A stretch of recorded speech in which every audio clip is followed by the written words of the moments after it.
भड़काऊ भाषण देने के आरोप में गिरफ्तार गोरखपुर के डॉक्टर कफील खान को रासुका यानी एनएसए के तहत हिरासत में लेने के खिलाफ याचिका पर सुनवाई करते हुए सुप्रीम कोर्ट ने इलाहाबाद हाई कोर्ट को 15 दिनों में कफील की मां की याचिका का निस्तारण करने को कहा है।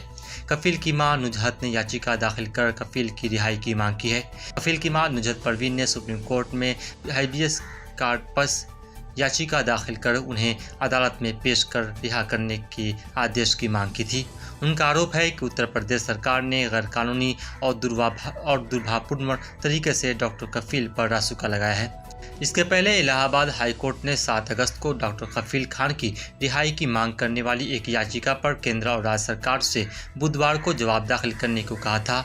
10 फरवरी को अलीगढ़ सीजीएम कोर्ट ने जमानत के आदेश दिए थे, लेकिन उनकी रिहाई से पहले ही एनएसए लगा दिया गया और वो जेल से रिहा नहीं हो पाए।